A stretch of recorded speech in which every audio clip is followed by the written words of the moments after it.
Happy Tuesday, everyone. Today we're still working on subtraction. We're still trying to find the differences in numbers, and we're learning this so that we can become fluent in adding and subtracting. We've learned how to use base 10 blocks to help us with subtraction. We've learned how to use a number line by counting forward or counting backward for subtraction. And I loved yesterday how some people use the numbered line a little differently than I do, and it worked out perfectly because we still ended up with the same answer. So you can look at that number line in different ways, and I love that yours was different than mine. And that's what I love about math. It allows us to look at numbers differently, but still get the same results. So today we're going to learn something called partial difference. We used partial sum when we were doing addition, when we were looking for the answer to an addition problem. So today I'm going to show you how to apply that for subtraction. So we're going to just jump right in. And we're going to talk just a little bit about parts of a subtraction equation or a subtraction sentence. So at the beginning, and I called this at the beginning of subtraction when I started talking about it, that we had a whole number that we were starting with. And if we look at that number, that actually is called the minuend. And the minuend is a quantity or number from which another is going to be subtracted or something taken away from it. Kind of like the ice cream cone illustration that I gave you. Subtrahend is actually the number being taken away, the quantity that's being pulled out, the part that's being taken away from that whole. And then the difference is going to be the answer to that subtraction problem. It's what's left. What's left after you remove part of it? What part's left? So when we look at partial difference, we're only going to think about partitioning one part of the problem, and I'm going to do the subtrahend to help me break this apart and to make it easier for me. So I'm going to come down to our first problem, and our first problem is about a movie theater. The movie theater sold 692 tickets to the evening show. It sold 385 tickets to the afternoon show. How many more tickets were sold for the evening show than the afternoon?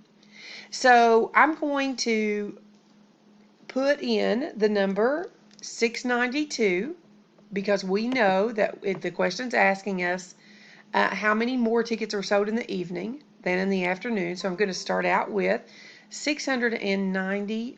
So I'm going to go ahead and type in 692. And then I'm going to think about, on this particular number, what am I taking away? So I know my subtraction sentence is going to be 692 take away 385.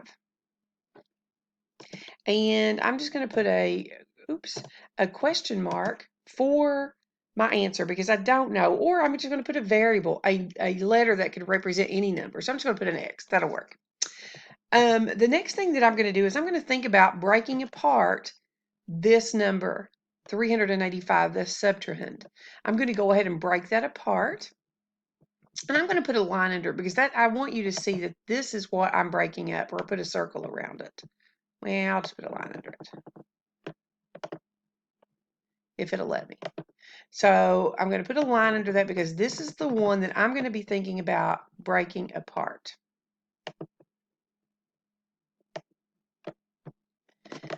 Okay, so I'm going to start out with 692. And the first thing that I want to do is think about getting some of those hundreds, some of those nice friendly numbers to start subtracting. So I'm going to take 692 minus 300. That made that problem much easier for me to start subtracting. And I know that my answer to that's going to be 392 because 600 minus 300 is 300. And then my 92, I'm just going to go ahead and carry it on over because when I take 92 minus those zeros, I still have 92.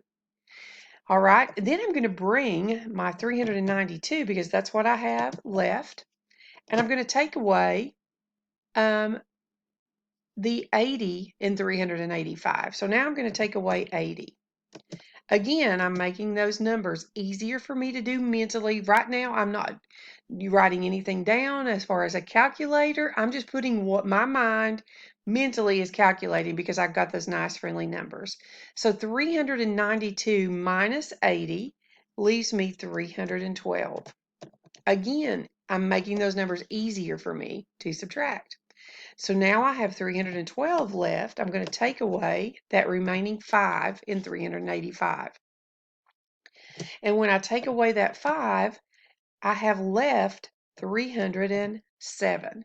So the answer to my problem here will be there were 307 more tickets sold for the evening show than there were in the afternoon. So in this particular problem now, I have actually, Space is struggling with getting her boxes up there so you can see everything. So now I've got it fixed for you to see everything. So in this particular case, I only broke up the number that I was taking away. So it just made my problem much easier. Now, when I look at these numbers here, if you can see this, I have 385. What does that remind you of that we've already learned this year in math? I hope you said expanded form. So basically what I did here was I broke this number down into expanded form. I broke it down into each place value, 380 and 5, and was able to do this problem without having to write it down. And what I mean by writing it down, meaning that I was able to write those numbers out, but I didn't do any kind of magical calculations. I was using mental math as I was talking through the problem. So I didn't do any type of formula or algorithm. I just broke that number apart to make it easier for me to mentally calculate those problems. So let's try another one. This problem is 432 take away 176. So I again am keeping the minuend the same, and I'm going to break down the subtrahend to get the difference. So I'm going to break this one down into 100. So I'm going to do 432 take away 100 to get 332. And then I'm going to take that 70 out of the 176.